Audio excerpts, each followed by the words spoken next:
Savouti, une réserve naturelle où gambadent les herbivores. Un vrai paradis pour les prédateurs. Pourtant, la concurrence règne.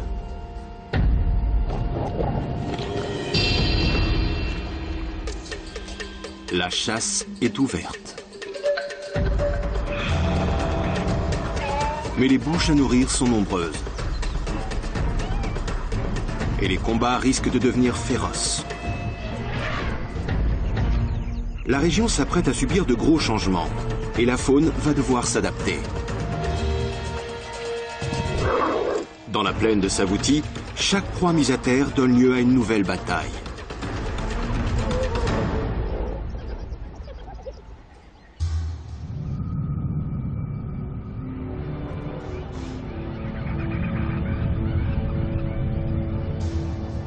L'Afrique abrite une plaine terriblement hostile. Ici, la température dépasse souvent les 40 degrés. La majeure partie de l'année, il ne pleut pratiquement jamais.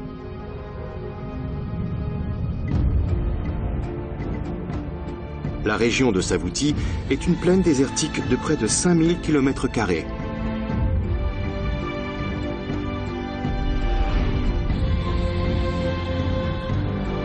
Au beau milieu du sud de l'Afrique se trouve le Botswana.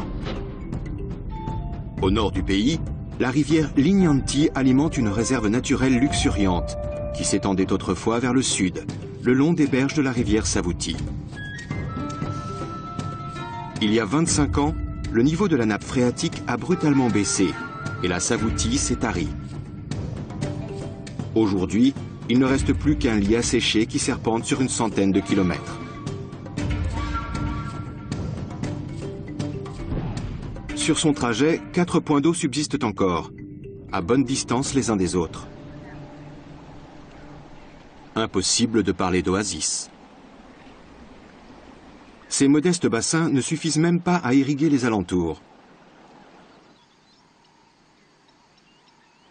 Ils offrent juste assez d'eau pour attirer les animaux, mais trop peu pour étancher vraiment leur soif. Nous sommes en septembre, au cœur de la saison sèche. Autour des mares boueuses, les herbivores se déshydratent peu à peu. Mais un danger encore plus grave les menace. Ce point d'eau est un piège.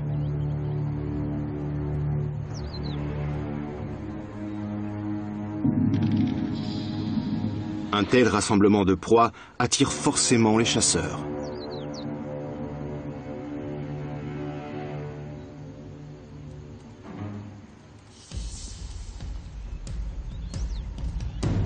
Ils n'ont que l'embarras du choix. Le garde-manger est bien rempli.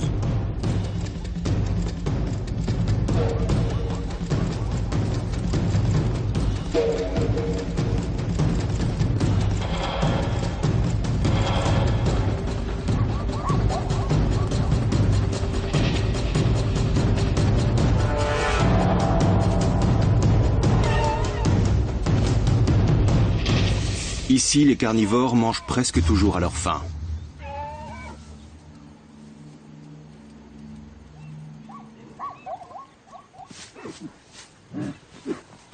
Pour eux, c'est un petit coin de paradis. Il n'y a qu'un léger problème. La concurrence. Les proies sont abondantes, mais les rivaux aussi. La plaine de Savouti est un vrai champ de bataille pour les prédateurs. Le plus difficile n'est pas d'attraper sa proie, mais de la garder.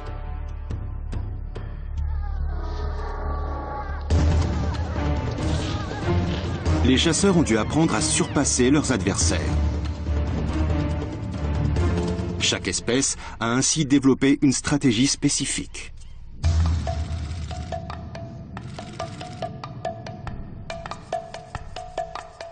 Les lycaons sont les champions de la coopération. Toujours en meute, ces chiens sauvages sont capables de pourchasser leur proie sur plusieurs kilomètres. Mais les impalas ne s'éloignent jamais du point d'eau.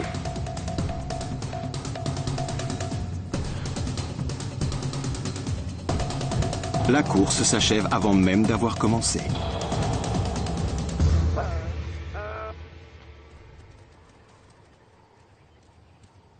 Les lycaons doivent maintenant dévorer leurs victimes au plus vite. Le temps presse. Dans cette zone surpeuplée, d'autres prédateurs ne vont pas tarder à pointer le bout de leur museau.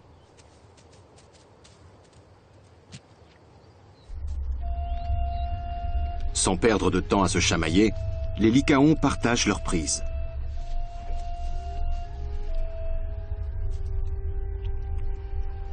Comme ils le craignaient, une intruse fait bientôt son apparition. C'est la reine des opportunistes, la hyène tachetée.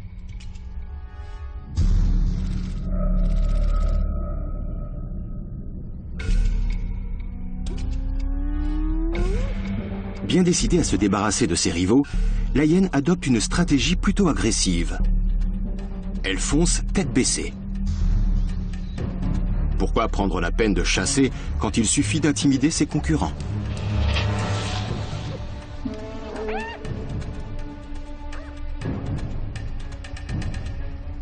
Une complice arrive bientôt en renfort. Mais le destin risque de tourner court, car voici un chacal à dos noir.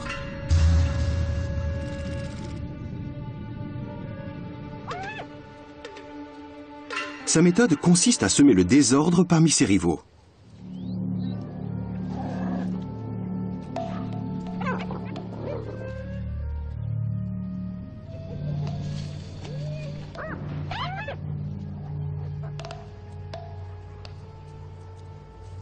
Il pousse des cris qui ameutent tout le voisinage jusqu'au sommet de la chaîne alimentaire.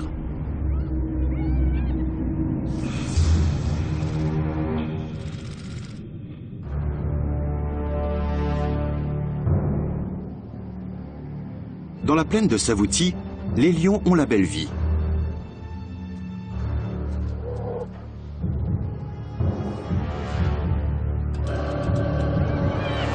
Le plus souvent, ils se contentent de voler le butin des autres prédateurs.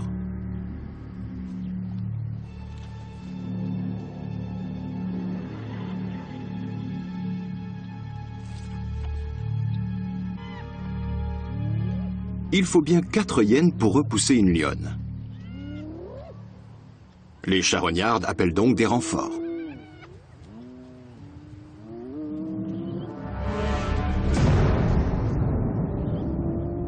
Elles ont une petite chance de récupérer la carcasse. Les grands fauves de Savouti sont si bien nourris qu'ils manquent parfois de motivation.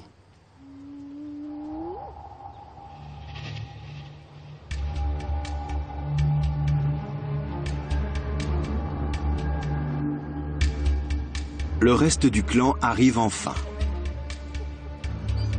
Les nouvelles venues sont peu nombreuses, mais leur ventre est vide.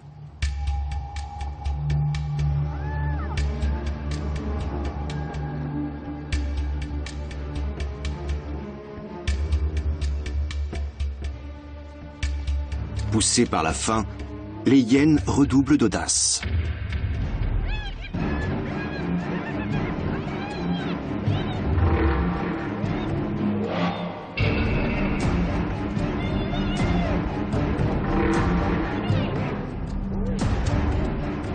Le chacal profite de la confusion générale pour dérober un morceau d'impala.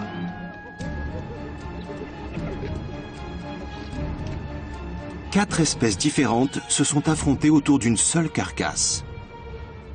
4 stratégies distinctes ont porté leurs fruits, avec plus ou moins de succès. L'équilibre des forces en présence semble fragile, mais les prédateurs de Savouti ont montré qu'ils étaient capables de cohabiter.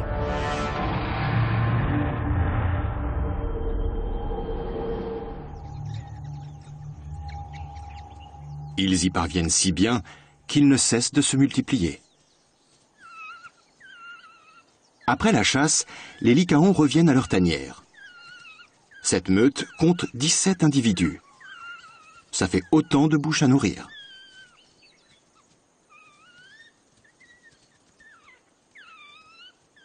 L'odeur de sang sur la fourrure des chasseurs provoque les jappements des plus jeunes.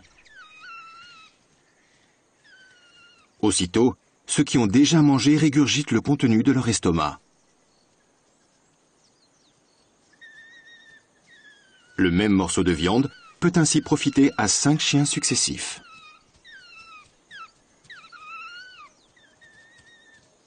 La meute accueille si bruyamment ces chasseurs qu'elle risque d'attirer de plus gros prédateurs. Les sentinelles redoublent d'attention. Tant bien que mal, les adultes essaient de rétablir le silence.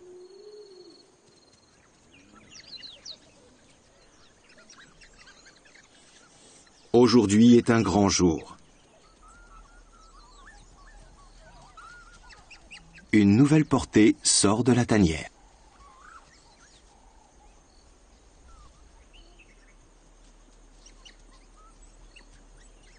Âgés de 3 semaines, ces chiots ne sont pas encore sevrés. Mais l'odeur de la viande les rend déjà intrépides.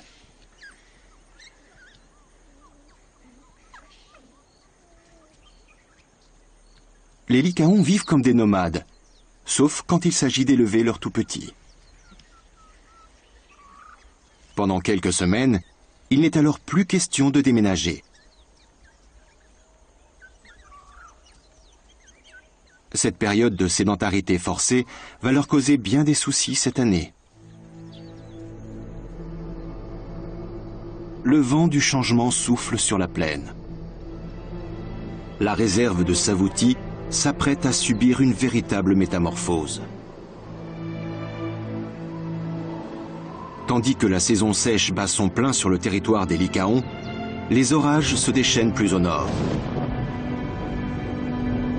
En Angola, les hauts plateaux ne manquent pas d'eau.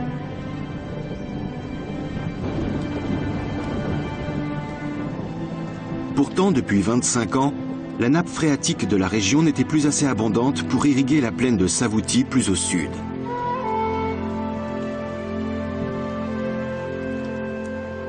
Mais cette année, les choses vont changer.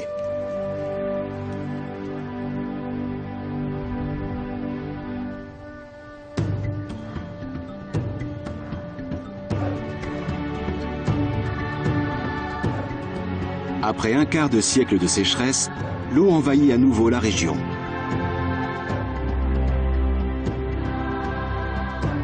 Au fil du temps, les pluies du nord ont gonflé la nappe souterraine jusqu'à ce qu'elle retrouve son niveau initial. Une crue nouvelle inonde les lits des cours d'eau asséchés.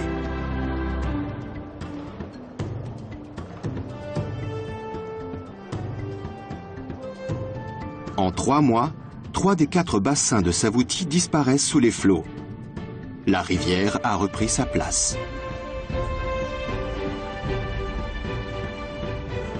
Les herbivores n'en reviennent pas. Au beau milieu de la saison sèche, ils peuvent se désaltérer n'importe où, les sabots dans l'eau.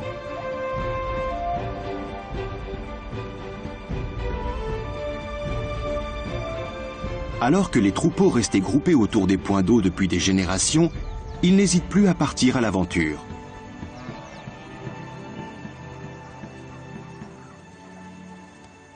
En petits groupes, ils se dispersent sur leur nouveau domaine. La plaine de Savouti ressemble désormais à un vrai paradis. Mais pas pour tout le monde. Les carnivores sont bien embarrassés. Jusqu'à présent, quand ils avaient une petite faim, il leur suffisait d'aller au point d'eau le plus proche. Aujourd'hui, leurs proies se déplacent sans cesse. Pour espérer les tuer, ils doivent d'abord les trouver.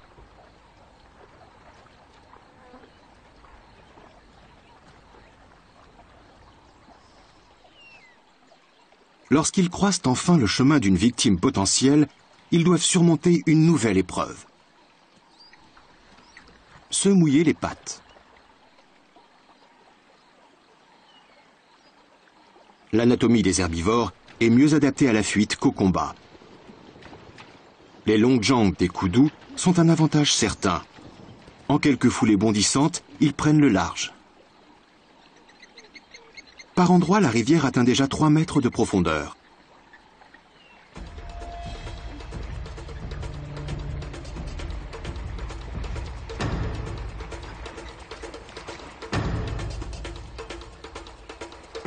Les lycaons sont courts sur pattes, mais le koudou est malin.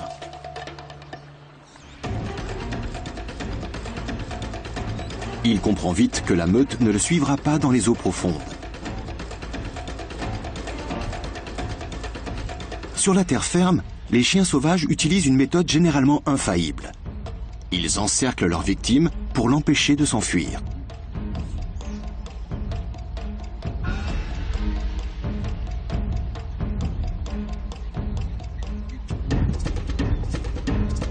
Mais dans la plaine inondée, leur stratégie tombe à l'eau.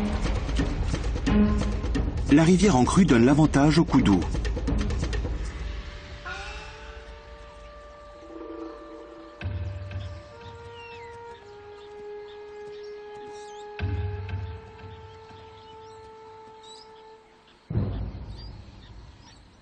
Les lycaons sont en fâcheuse posture.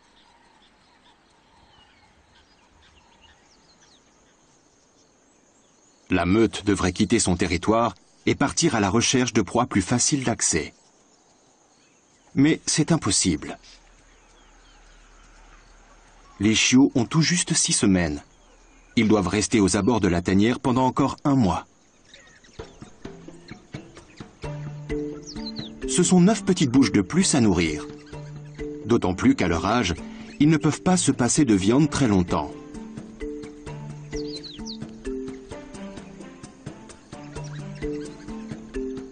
Ils ont aussi besoin d'apprendre à se débrouiller par eux-mêmes.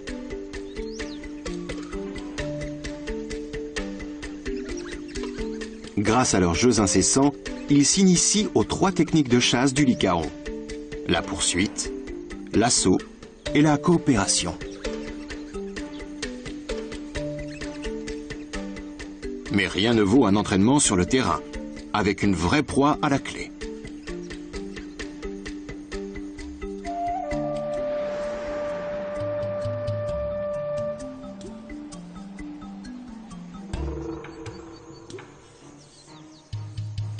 Les hyènes aussi vivent en clans familiaux.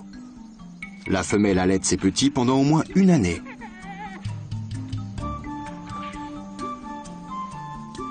Pour produire une telle quantité de lait, son anatomie s'est adaptée.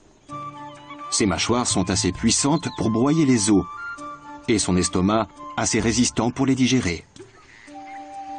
Elle se procure ainsi tout le calcium dont elle a besoin.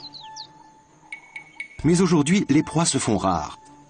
La rivière en crue les a dispersés au loin. Les adultes du clan sont contraints de les suivre et de laisser les plus jeunes derrière eux.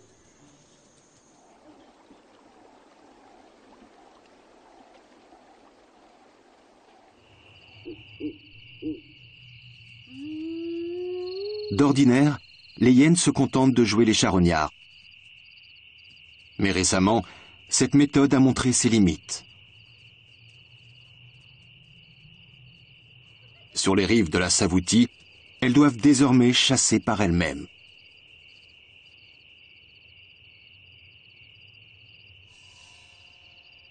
Les herbivores ne se déplacent plus en grands troupeaux. Ils forment de petits groupes plus difficiles à localiser.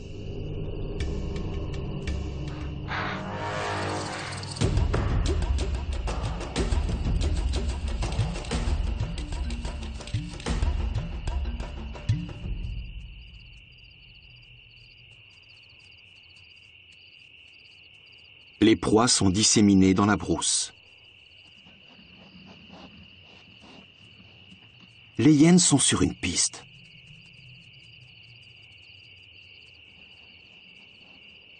Attirées par une odeur alléchante, elles pénètrent sur le domaine d'un autre clan.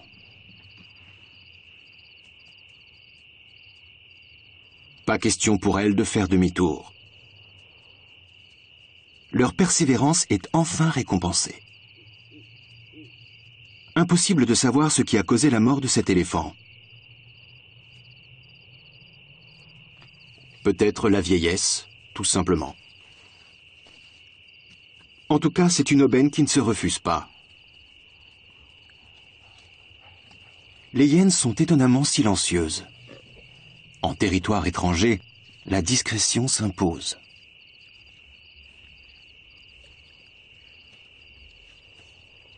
La faim les a poussées à prendre des risques inhabituels.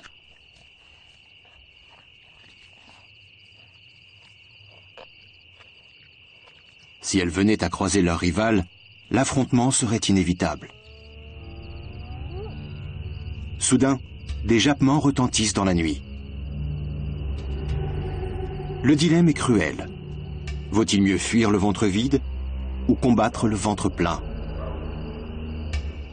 Les aventuriers ne sont pas assez nombreuses pour affronter tout un clan. Leurs chances de victoire seraient trop minces. À regret, elles abandonnent leur festin. Ce n'est que partie remise, et demain est un autre jour.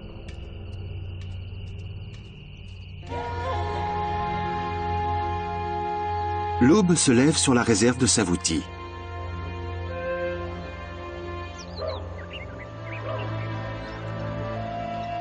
Le réveil risque d'être difficile pour certains. Ce clan de lions compte 7 jeunes adultes. Pour eux, l'âge de l'insouciance est terminé.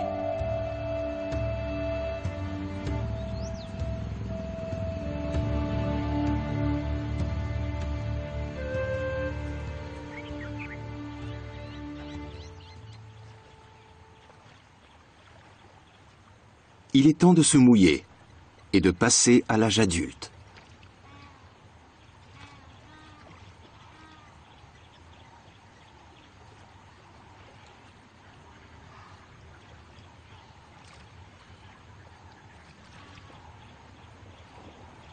Certains ont l'air plus motivés que d'autres. Ces jeunes doivent commencer à chasser par eux-mêmes. Mais comment s'entraîner s'il n'y a aucune proie à l'horizon? D'habitude, c'est leur mère qui leur enseigne la vie. Mais depuis que la plaine a changé de visage, elle a aussi besoin de s'initier à son nouvel environnement. Au-dessus des plans d'eau, la brise apporte une délicieuse odeur de cobe de letchoué.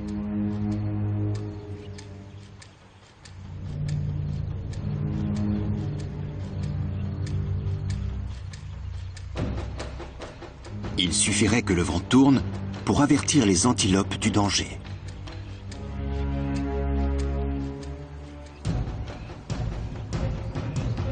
Traquer une proie est un art difficile qui demande une grande discrétion.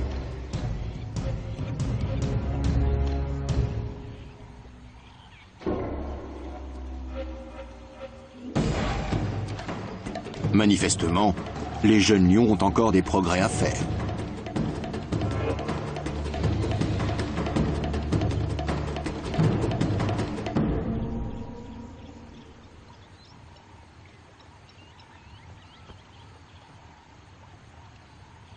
Les leçons de chasse sont utiles à long terme, mais elles ne remplissent pas l'estomac des grands fauves.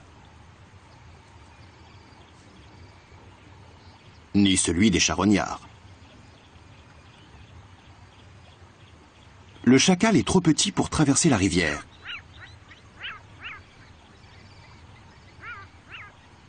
Coincé sur la berge, il a vu son territoire brutalement réduit de moitié. Et ce n'est pas fini, car l'eau continue de monter. Le chacal doit changer de tanière et déménager sa progéniture.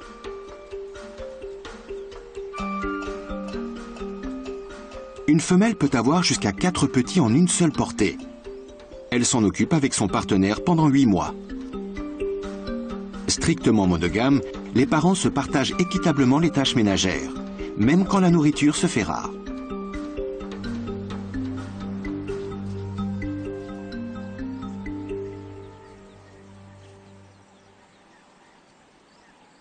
La cohabitation entre les prédateurs de Savouti devient acrobatique. Les temps sont difficiles et la méfiance règne entre les factions rivales. Comme à son habitude, Le chacal s'efforce de semer la confusion.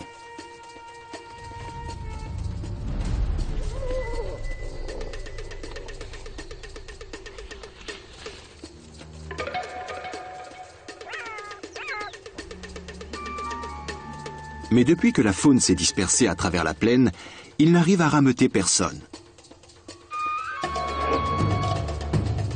Tenaillé par la faim, il fait une tentative désespérée. La riposte est immédiate. Fidèle à son style, la hyène passe à l'attaque.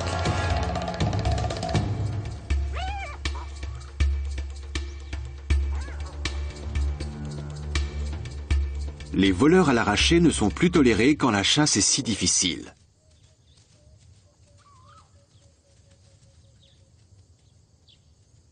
Malgré tout, la hyène a trouvé un avantage au retour de la rivière. Et elle l'exploite au maximum. Elle cache ses réserves de nourriture sous l'eau, hors de portée du chacal.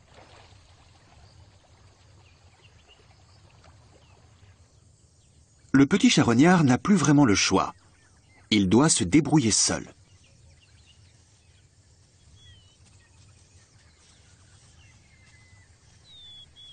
Il se résout donc à chasser. Mais un petit rongeur de temps en temps ne suffira pas à nourrir sa famille.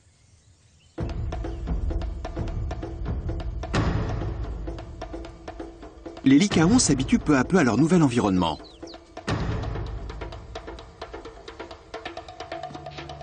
Ils sont parvenus à coincer un groupe d'impalas de l'autre côté d'un bras de rivière peu profond.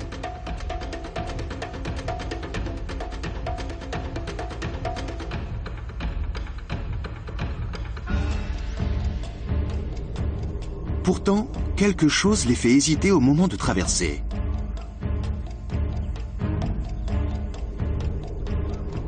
Leur instinct les avertit d'une menace.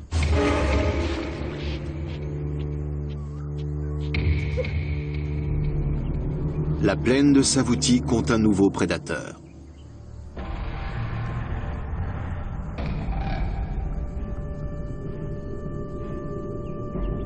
La plupart des lycaons n'ont jamais vu de crocodile.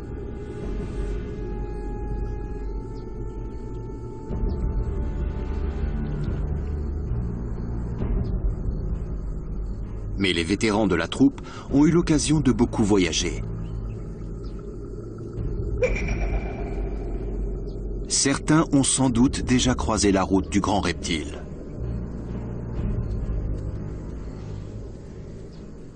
Après ce que la meute vient de voir, il n'est plus question de mettre une seule patte dans la rivière.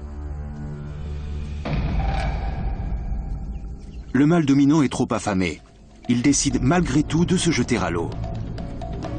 Il a de la chance. Le crocodile est trop occupé à dévorer sa première victime.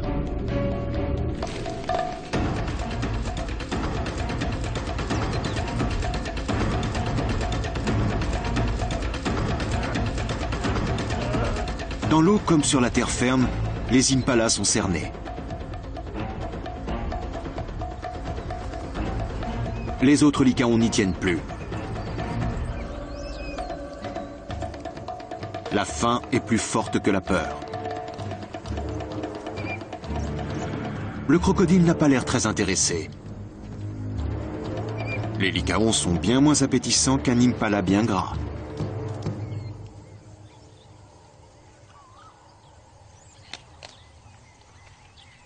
Plus difficiles à attraper, ils sont aussi beaucoup moins nourrissants.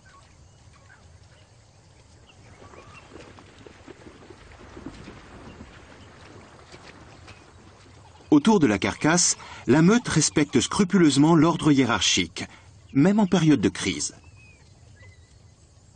Ce rituel permet à tout le monde de profiter du festin.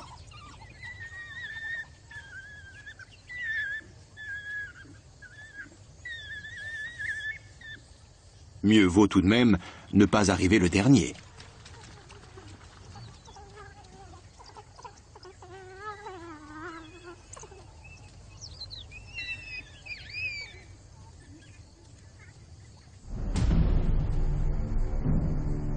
Au milieu des hautes herbes, une hyène s'approche discrètement.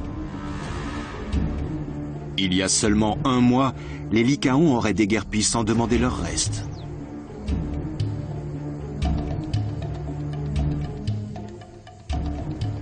Aujourd'hui, ils chassent l'intruse sans ménagement. Cette proie leur a demandé trop d'efforts pour qu'ils la cèdent à la première venue. Les règles ne sont plus les mêmes dans la plaine inondée.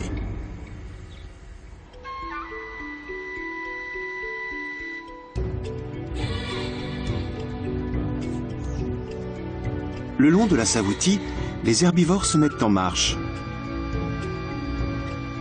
Pour la première fois depuis longtemps, ils reprennent leurs anciennes migrations.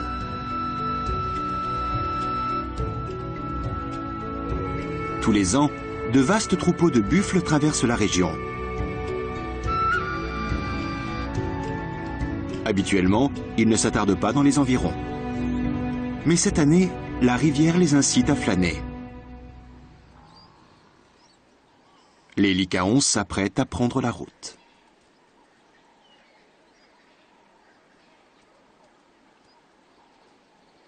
À 4 mois, les chiots sont maintenant assez grands pour voyager.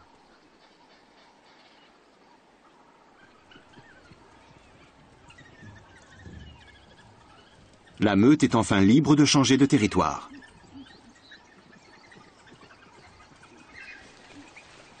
Comme par hasard, les Lycaons suivent le même chemin que les Impalas.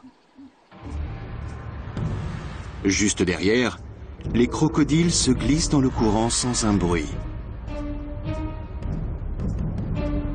Dans l'eau comme sur le rivage, ce convoi improbable descend la rivière. Cette année, les habitants de la plaine de Savoutie jouent les nomades.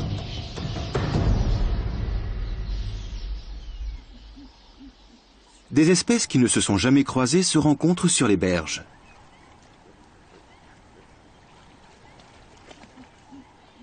Trois jours après leur départ, les chiens sauvages ont déjà parcouru 45 kilomètres.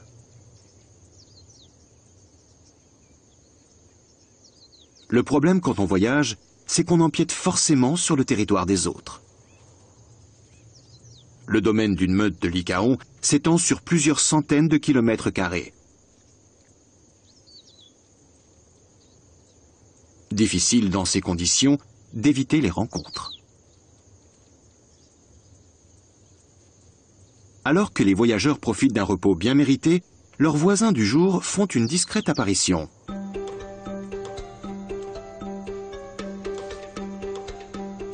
Les babouins sont des animaux curieux et volontiers farceurs. Une petite troupe se forme peu à peu.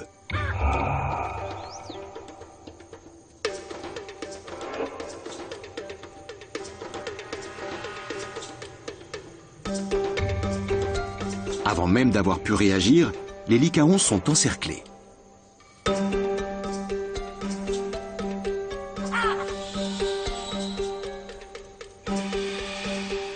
Les singes multiplient les provocations.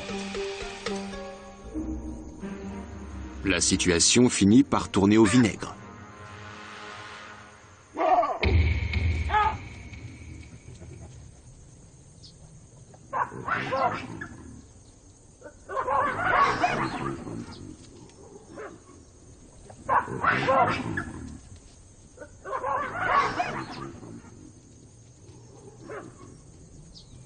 S'il en avait envie, le babouin dominant serait tout à fait capable de tuer un chien sauvage. Pour l'instant, il crie plus fort qu'il ne mord.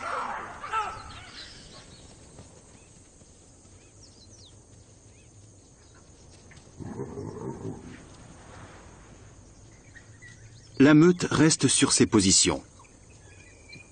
Attiré par le raffut, un nouvel adversaire fait son entrée. Un vrai poids lourd. Décidément, cet endroit est habité par des voisins trop hostiles.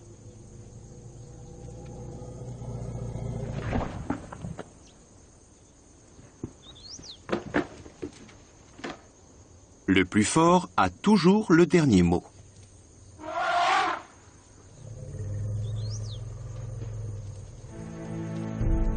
Dans la plaine de Savoutie, la règle du jeu n'est plus la même.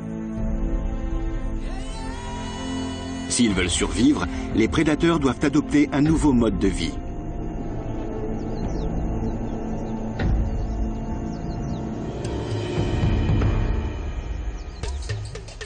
D'ordinaire, les hyènes préfèrent chasser en petits groupes.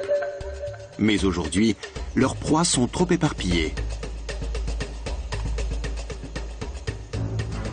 Pour multiplier leurs chances, elles sont obligées de se disperser.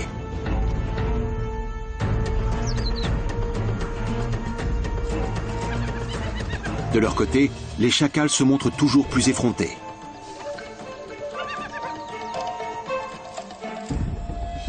Quant aux lions, ils repoussent sans cesse les limites de leur terrain de chasse.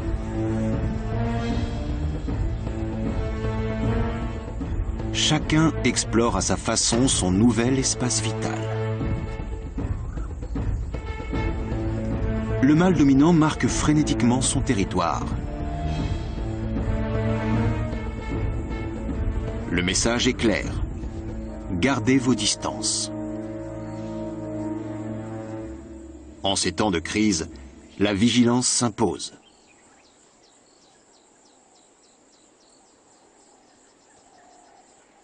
Toujours en quête d'un casse-croûte, les plus jeunes suivent le rivage, le ventre creux.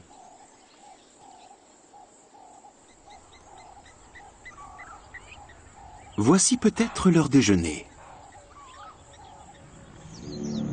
Les buffles ne sont pas des proies faciles. Particulièrement agressifs, ils font partie des animaux les plus dangereux d'Afrique. Avec un poids moyen de 700 kg, le mâle est assez lourd pour réduire un lion en bouillie.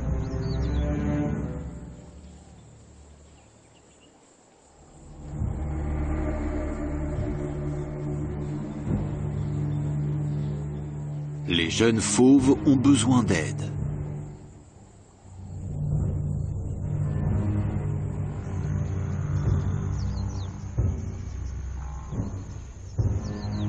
Leur mère est une experte.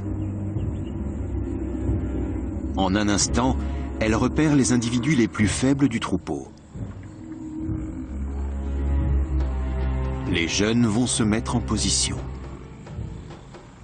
Le piège est en place. Quand tout à coup,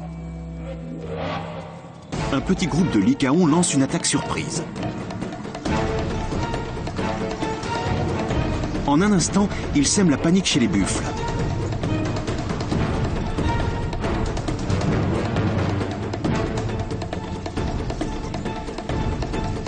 Sans le savoir, ils les précipitent tout droit dans les griffes des fauves.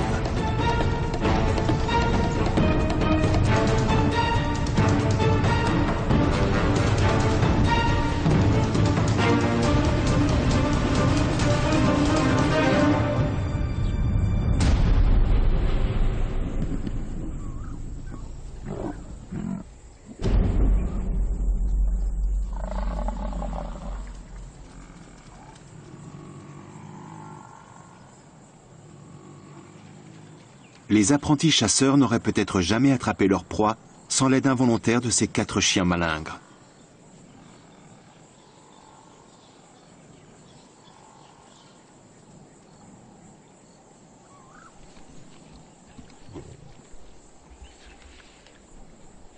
Le bufflon ne suffira pas à rassasier les jeunes lions. Chacun d'eux est capable d'avaler entre 20 et 40 kilos de viande en une seule fois.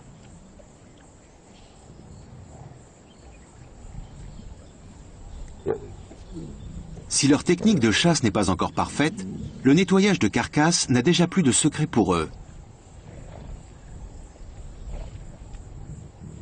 Bientôt, ils ne pourront plus compter sur l'aide de leur mère.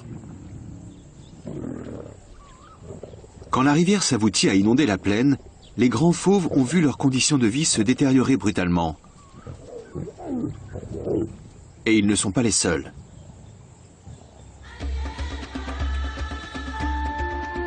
Nous sommes en décembre. Depuis 3 mois, les prédateurs traversent une passe difficile. Leur vie a changé profondément. D'une manière ou d'une autre, Tous ont été obligés de se jeter à l'eau.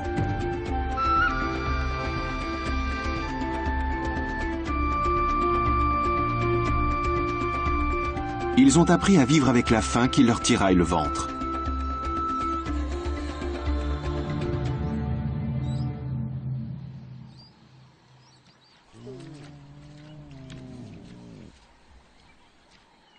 Maintenant que les herbivores sont disséminés dans la plaine, les hyènes aussi se dispersent. Elles chassent désormais en solitaire.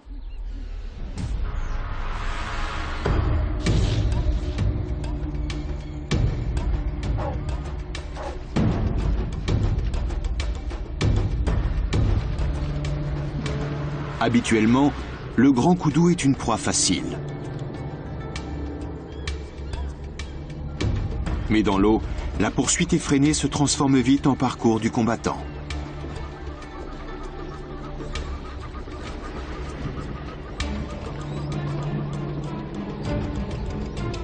D'une endurance à toute épreuve, la hyène garde un avantage sur l'antilope.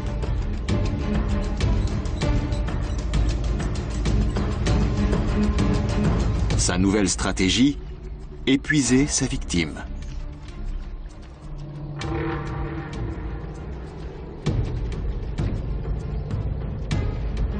Déjà, le koudou montre des signes de fatigue.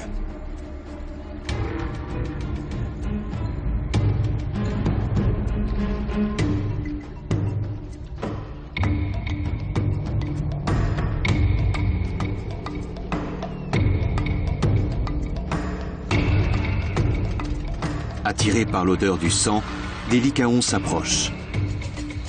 Ils n'ont pas pour habitude de rester spectateurs.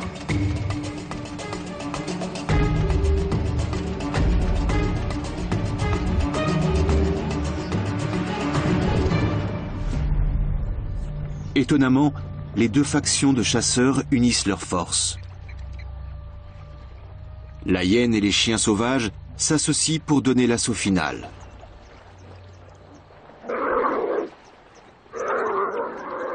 Dans la plaine inondée, les ennemis de toujours finissent par collaborer.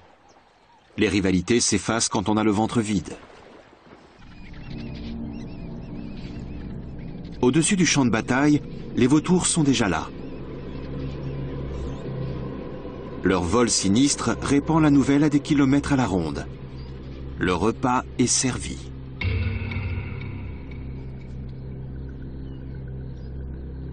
D'autres hyènes vont sans doute arriver en renfort. Les lycaons interrompent leur festin. Ils courent avertir le reste de la meute pour que tout le monde ait sa part.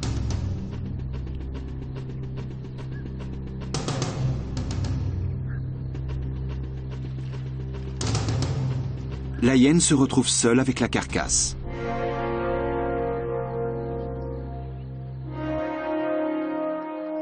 Pas pour longtemps. Car voici venir son pire cauchemar.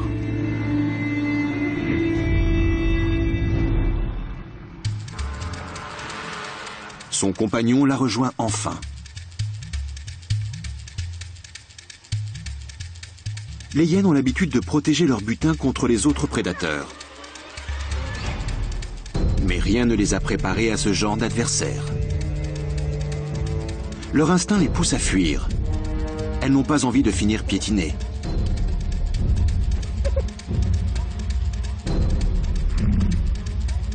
Naturellement, les buffles ne s'intéressent pas à la viande. Leur intention est plutôt de venir au secours d'un autre herbivore.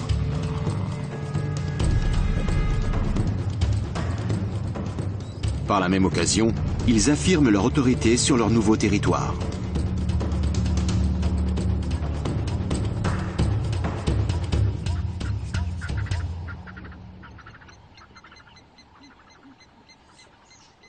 Dans la réserve de Savouti, l'équilibre des forces a changé. Manifestement, les buffles ont pris du galon. Les lycaons sont de retour. Ils arrivent au bon moment. Les buffles ont compris qu'ils ne pouvaient plus rien pour le koudou.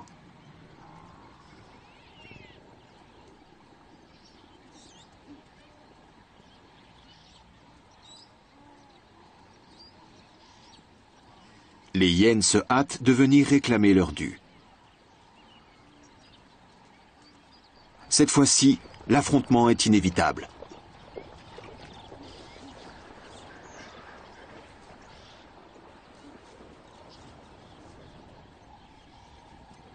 À nombre égal, les chiens sauvages n'ont aucune chance face à l'agressivité des deux hyènes.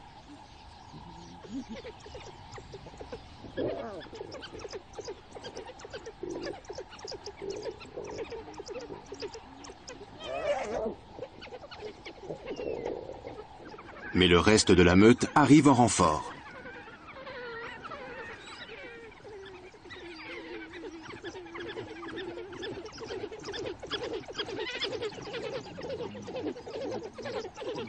Comme au bon vieux temps, les éternels rivaux se disputent une carcasse sanguinolente.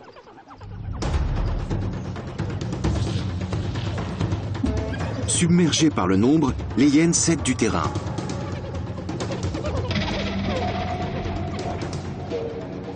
Déjà rassasiée, la première s'éloigne de la mêlée. La seconde la rejoint, non sans avoir prélevé sa part du butin.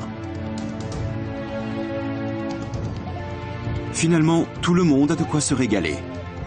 Les prédateurs de Savouti ont encore de beaux jours devant eux.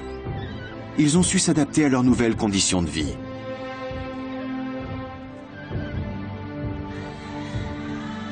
Le vent du changement souffle à nouveau. Voici venue la saison des pluies.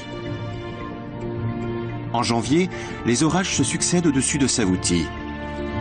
Ce sont eux qui alimentent les bassins de la plaine autrefois aride.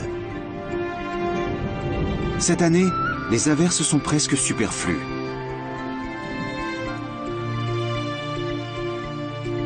Elles viennent grossir une rivière déjà opulente.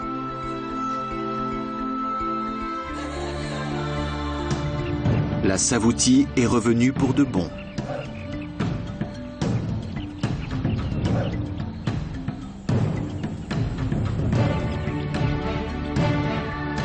Les prédateurs doivent se résigner.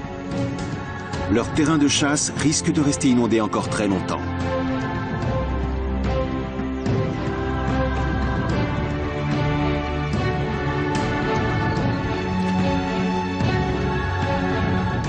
Pour la première fois depuis 25 ans, les hippopotames sont de retour dans la région.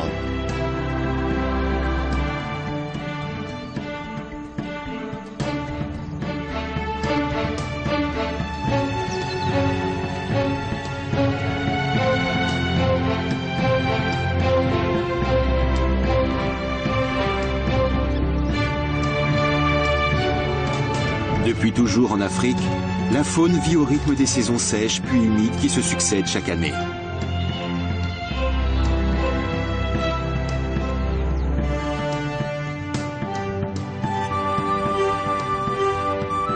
Aujourd'hui, la plaine de Savouti redécouvre ce cycle éternel.